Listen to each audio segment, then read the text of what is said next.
I have to tell you, I'm both challenged and excited. My excitement is I get a chance to give something back. My challenge is the shortest seminar I usually do is 50 hours.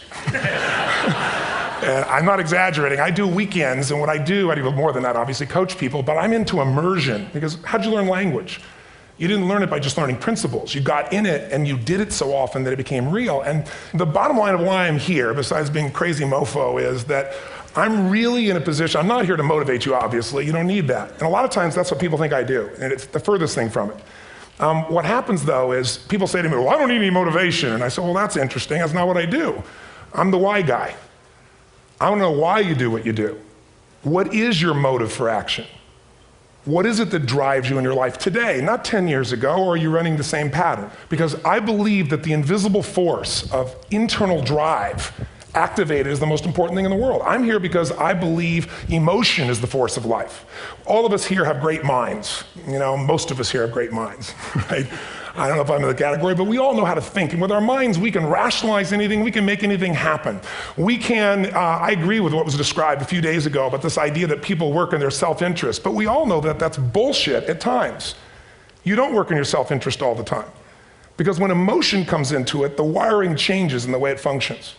And so it's wonderful for us to think intellectually about how the life of the world is, and especially those who are very smart. We can play this game in our head, but I really want to know what's driving you. And what I'd like to maybe invite you to do by the end of this talk is explore where you are today for two reasons. One, so that you can contribute more. And two, so that hopefully we can not just understand other people more, but maybe appreciate them more and create the kinds of connections that can stop some of the challenges that we face in our society today. They're only going to get magnified by the very technology that's connecting us, because it's making us intersect. And that intersection doesn't always create the view of everybody now understands everybody and everybody appreciates everybody. So I've had an obsession basically for 30 years.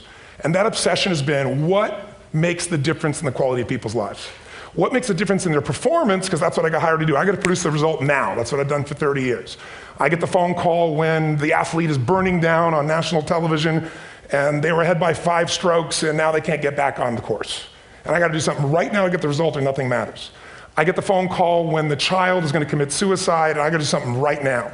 And in 29 years, I'm very grateful to tell you I've never lost one in 29 years. It doesn't mean I won't someday, but I haven't done it. And the reason is an understanding of these human needs that I want to talk to you about. So when I get those calls about performance, that's one thing, like how do you make a change? But also, I'm looking to see what is it that's shaping that person's ability to contribute, to do something beyond themselves. So maybe the real question is, you know, I look at life and say there's 2 master lessons. One is there's the science of achievement, which almost everyone in this room has mastered to an amazing extent. That's how do you take the invisible and make it visible, right? How do you take what you dream about and make it happen, whether it be your business, your contribution to society, money, whatever it is for you, your body, your family. But the other lesson of life that is rarely mastered is the art of fulfillment. Because science is easy, right? We know the rules, you write the code, you follow and you get the result. Once you know the game, you just, you up the ante, don't you? But when it comes to fulfillment, that's an art. And the reason is it's about appreciation and it's about contribution. You can only feel so much by yourself. So I've had an interesting laboratory to try to answer the question of the real question, which is what's the difference in somebody's life if you look at somebody like those people that you've given everything to, like all the resources they say they need. You gave them not a $100 computer, you gave them the best computer. You gave them love, you gave them joy, you were there to comfort them. And those people very often, and you know some of them I'm sure, end up the rest of their life with all this love, education, money, and background, spending their life going in and out of rehab. And then you meet people that have been through ultimate pain, psychologically, sexually, spiritually, emotionally abused, and not always, but often they become some of the people that contribute the most to society. So the question we got to ask ourselves really is, what is it? What is it that shapes us? And we live in a therapy culture. Most of us don't do that, but the culture is a therapy culture. And what I mean by that is the mindset that we are our past. And everybody in this room, you wouldn't be in this room if you bought that theory, but most of society thinks biography is destiny. The past equals the future. And of course it does if you live there. But what people in this room know, and what we have to remind ourselves though, because you can know something intellectually, you can know what to do and then not use it, not apply it. So really what we got to remind ourselves is decision is the ultimate power. That's what it really is. Now, when you ask people, have you failed to achieve something? How many have ever failed to achieve something significant in your life? Say aye. Thanks for the interaction on a high level there. But if you ask people, why didn't you achieve something? Somebody who's working for you, or a partner, or even yourself, and you failed to achieve a goal, what's the reason people say they failed to achieve? What do they tell you? didn't know enough, didn't have the knowledge, didn't have the money, didn't have the time, didn't have the technology, I didn't have the right manager. Supreme Court. Didn't have the Supreme Court.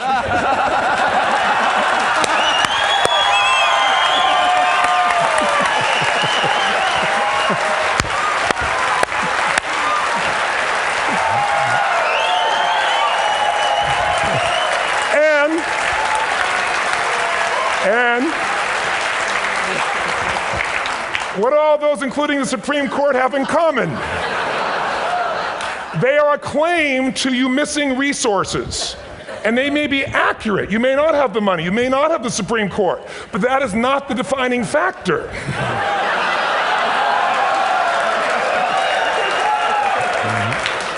And you correct me if I'm wrong. The defining factor is never resources, it's resourcefulness. And what I mean specifically, rather than just some phrase, is if you have emotion, human emotion, something that I experienced from you day before yesterday at a level that is as profound as I've ever experienced, and if you'd communicated with that emotion, I believe you would have beat his ass and won.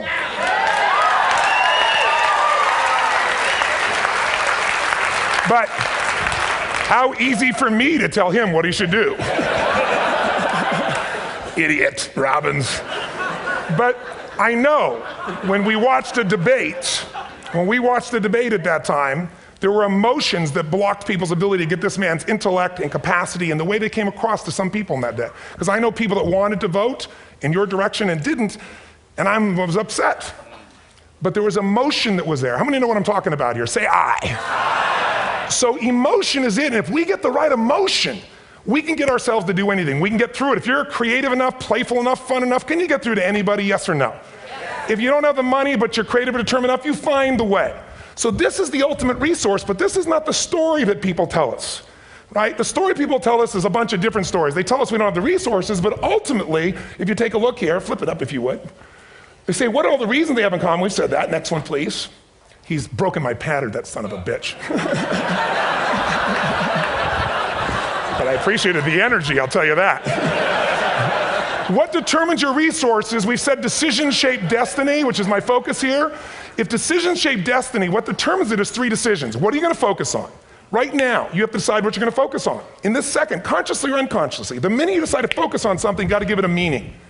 And whatever that meaning is produces emotion. Is this the end or the beginning? Is God punishing me or rewarding me, or is this the roll of the dice? And emotion then creates what we're going to do, or the action. So think about your own life, the decisions that have shaped your destiny. And that sounds really heavy, but in the last 5 or 10 years, 15 years, haven't there been some decisions you've made that if you made a different decision, your life would be completely different?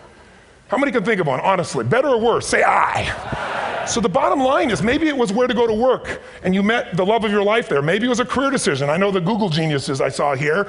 I understand that their decision was to sell their technology at first. What if they made that decision versus to build their own culture? How would the world be different? How would their lives be different? Their impact. The history of our world is these decisions. When a woman stands up and says, no, I won't go to the back of the bus, she didn't just affect her life. That decision shaped our culture. Or someone standing in front of a tank. Or being in a position like Lance Armstrong and someone says to you, you got testicular cancer. That's pretty tough for any male, especially if you ride a bike. Right? You got it in your brain, you got it in your lungs. But what was his decision of what to focus on? Different than most people. What did it mean? It wasn't the end, it was the beginning. What am I going to do? He goes off and wins 7 championships he never won once before the cancer because he got emotional fitness, psychological strength. That's the difference in human beings that I've seen of the 3 million I've been around. Because that's what my lab. I've had 3 million people from 80 different countries that I've had a chance to interact with over the last 29 years. And after a while, patterns become obvious. You see that South America and Africa maybe connect in a certain way, right? Other people say, oh, that sounds ridiculous. It's simple. So what shaped Lance? What shapes you? 2 invisible forces, very quickly. 1, state. We all have had times. Have you had a time you did something and after you did it, you thought to yourself, I can't believe I said that. I can't believe I did that. That was so stupid. Who's been there? Say aye. Have you ever done something after you do it, you go, that was me. Right? It wasn't your ability, it was your state. Your model of the world is what shapes you long term. Your model of the world is the filter. That's what's shaping us. That's what makes people make decisions. When we want to influence somebody, we gotta know what already influences them. And it's made up of 3 parts, I believe. First, what's your target? What are you after? Which I believe it's not your desires. You can get your desires to goals. How many of you got a goal or desire and thought, is this all there is? How many have been there? Say aye. So it's needs we have. I believe there are 6 human needs. Second, once you know what the target that's driving you is and you uncover it for the truth, you don't form it, you uncover it. Then you find out what's your map. What's the belief systems that are telling you how to get those needs? Some people think the way to get those needs is destroy the world. Some people is to build something, create something, love someone. And then there's the fuel you pick. So very quickly, 6 needs, let me tell you what they are. First one, certainty. Now these are not goals or desires, these are universal. Everyone needs certainty that they can avoid pain and at least be comfortable. Now how do you get it? Control everybody, develop a skill, give up, smoke a cigarette. And if you got totally certain, ironically, even though we all need that, like if you're not certain about your health or your children or money, you don't think about much more. You're not sure the ceiling's gonna hold up, you're gonna listen to any speaker. But while we go for certainty differently, if we get total certainty, we get what? What do you feel if you're certain? You know what's gonna happen, when it's gonna happen, how it's gonna happen, what would you feel? Bored out of your mind. So God, in her infinite wisdom, gave us a second human need, which is uncertainty. We need variety. We need surprise. How many of you here love surprises? Say aye. Bullshit, you like the surprises you want. The ones you don't want, you call problems, but you need them. So variety is important. Have you ever rented a video or a film that you've already seen? Who's done this? Get a fucking life. Right? Why are you doing it? You're certain it's good because you read it before, saw it before, but you're hoping it's been long enough you've forgotten enough there's variety. Third human need, critical, significance. We all need to feel important, special, unique. You can get it by making more money. You can do it by being more spiritual. You can do it by getting yourself in a situation where you put more tattoos and earrings in places humans don't want to know. Whatever it takes. The fastest way to do this, if you have no background, no culture, and no belief in resources or resourcefulness, is violence. If I put a gun to your head and I live in the hood, instantly I'm significant. 0 to 10, how high? 10. How certain am I you're gonna respond to me? 10. How much uncertainty? Who knows what's gonna happen next? Kind of exciting, like climbing up into a cave and doing that stuff all the way down there. Total variety and uncertainty. And it's significant, isn't it? So you're willing to risk your life for it. So that's why violence has always been around and will be around unless we have a consciousness change as a species. Now you can get significance a million ways, but to be significant, you gotta be unique and different. Here's what we really need. Connection and love, fourth need. We all want it. Most people settle for connection because love's too scary. Don't want to get hurt. Who here has ever been hurt in an intimate relationship? Say aye. If you don't raise your hand, you'll have had other shit too, come on. And you're gonna get hurt again. Aren't you glad you came to this positive visit? But here's what's true, we need it. We can do it through intimacy, through friendship, through prayer, through walking in nature. If nothing else works for you, get a dog. Don't get a cat, get a dog, because if you leave for 2 minutes, it's like you've been gone for 6 months when you show back up again 5 minutes later, right? Now these first 4 needs, every human finds a way to meet. Even if you lie to yourself, even if you have split personalities. But the last 2 needs, the first 4 needs are called the needs of the personality, is what I call it. The last 2 are the needs of the spirit. And this is where fulfillment comes. You won't get fulfillment from the first 4. You'll figure a way, smoke, drink, do whatever, meet the first 4. But the last 2, number 5, you must grow. We all know the answer here. If you don't grow, you what? If a relationship's not growing, if a business is not growing, if you're not growing, it doesn't matter how much money you have, how many friends you have, how many people love you, you feel like hell. And the reason we grow, I believe, is so we have something to give of value. Because the 6th need is to contribute beyond ourselves. Because we all know, corny as it sounds, the secret of living is giving. We all know life's not about me, it's about we. This culture knows that, this room knows that. And it's exciting. When you see Nicholas up here talking about his $100 computer, the most passionate, exciting thing is here's a genius, but he's got a calling now. You can feel the difference in him, and it's beautiful. And that calling can touch other people. In my own life, my life was touched because when I was 11 years old, Thanksgiving, no money, no food, and we're not gonna starve, but my father was totally messed up. My mom was letting him know how bad he messed up. And somebody came to the door and delivered food. My father made 3 decisions. I know what they were briefly. His focus was, this is charity. What does it mean? I'm worthless. What I gotta do? Leave my family, which he did. At the time, one of the most painful experiences of life. My 3 decisions gave me a different path. I said, focus on, there's food, what a concept. You know? Second, but this is what changed my life. This is what shaped me as a human being. Somebody's gift, I don't even know who it is. I thought, my father always said, no one gives a shit. And all of a sudden, somebody I don't know, they're not asking for it, this is giving our family food, looking out for us. It made me believe this. What does it mean? That strangers care.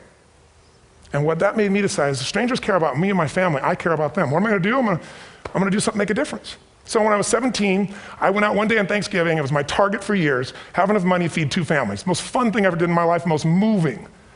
Then next year I did 4, and I didn't tell anybody what I was doing. Next year, 8. I wasn't doing it for brownie points, but after 8, I thought, shit, I could use some help. So sure enough, I went out, and what did I do? I got my friends involved, and I grew companies, and then I got 11 companies, and I built a foundation. Now, 18 years later, I'm proud to tell you, last year we fed 2 million people in 35 countries through our foundation, all during the holidays, Thanksgiving, Christmas, in all the different countries around the world. It's been fantastic. Thank you.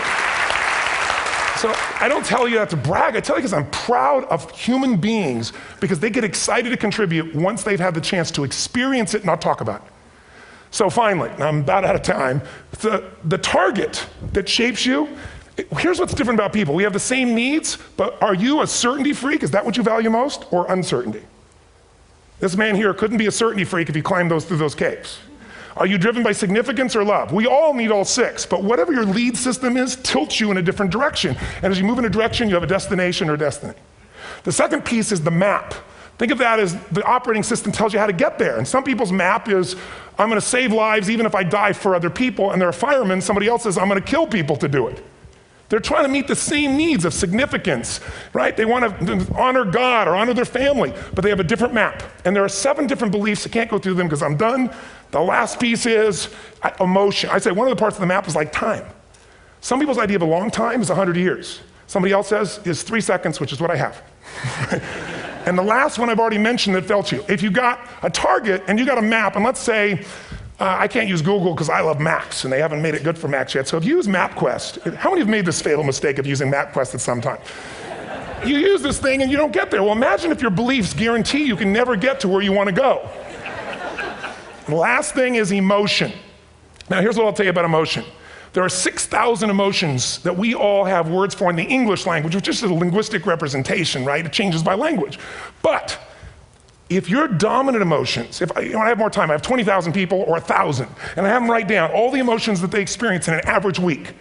And I give them as long as they need. And on one side they write empowering emotions, the other is disempowering. Guess how many emotions people experience? Less than 12. And half of those make them feel like shit. So they got 5 or 6 good frickin' feelings, right? It's like they feel happy, happy, excited, oh shit, frustrated, overwhelmed, depressed. How many of you know somebody who no matter what happens finds a way to get pissed off? How many know somebody like this? Or no matter what happens, they find a way to be happy or excited. How many know somebody like this? Come on. When 9/11 happened, and I'll finish with this, I was in Hawaii. I was with 2,000 people from 45 countries. We were translating 4 languages simultaneously for a program that I was conducting for a week. The night before was called Emotional Mastery. I got up, had no plan for this, and I said, we had all this fireworks, I do crazy shit, fun stuff. And then at the end I stopped, and I had this plan I was gonna say, but I never do what I'm gonna say. And all of a sudden I said, when do people really start to live? When they face death. And then I went through this whole thing about if you were gonna get off this island, if 9 days from now you were gonna die, who would you call, what would you say, what would you do? One woman, well that night is when 9/11 happened. One woman had come to the seminar, and when she came there, her previous boyfriend had been kidnapped and murdered. Her friend, or her new boyfriend, wanted to marry her, and she said no. He said, if you leave and go to that Hawaii thing, it's over with us. She said it's over. When I finished that night, she called him and left a message, true story, at the top of the World Trade Center where he worked, saying, honey, I love you. I just want you to know, I want to marry you. It was stupid of me. She was asleep, because it was 3 a.m. for us, when he called her back from the top and said, honey, I can't tell you what this means. He said, I don't know how to tell you this, but you give me the greatest gift because I'm going to die. And she played the recording for us in the room. She was on Larry King later. And he said, you're probably wondering how on earth this could happen to you twice. And he said, all I can say to you is, this must be God's message to you, honey. From now on, every day, give your all, love your all. Don't let anything ever stop you. She finishes, and a man stands up and he says, I'm from Pakistan, I'm a Muslim. I'd love to hold your hand and say I'm sorry, but frankly, this is retribution. I can't tell you the rest because I'm out of time.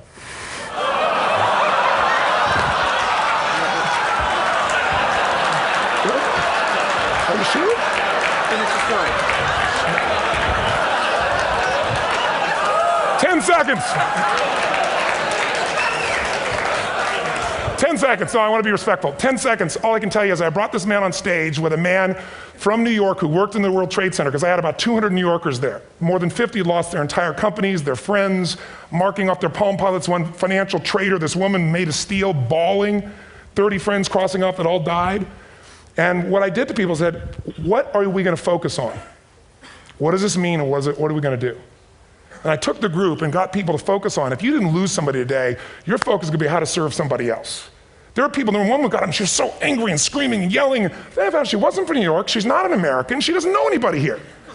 I said, you always get angry. She said, yes. Guilty people got guilty, sad people got sad. And I took these two men and did what I call an indirect negotiation. Jewish man with family in the occupied territory, from New York, who would have died if he was at work that day. And this man who wanted to be a terrorist, and made it very clear. And the integration that happened is on a film, which I'll be happy to send you, so you can really see what actually happened instead of my verbalization of it. But the two of them not only came together and changed their beliefs and models of the world, but they worked together to bring, for almost 4 years now, to various mosques and synagogues, the idea of how to create peace. And he wrote a book, which is called My Jihad, My Way of Peace. So transformation can happen. So my invitation to you is this. Explore your web, the web in here. The needs, the beliefs, the emotions that are controlling you, for two reasons. So there's more of you to give. Achieve too, we all want to do it, but I mean give, because that's what's going to fill you up. And secondly, so you can appreciate, not just understand, that's intellectual, that's mind, but appreciate what's driving other people. It's the only way our world's going to change. God bless you, thank you, I hope this was served. Robbins.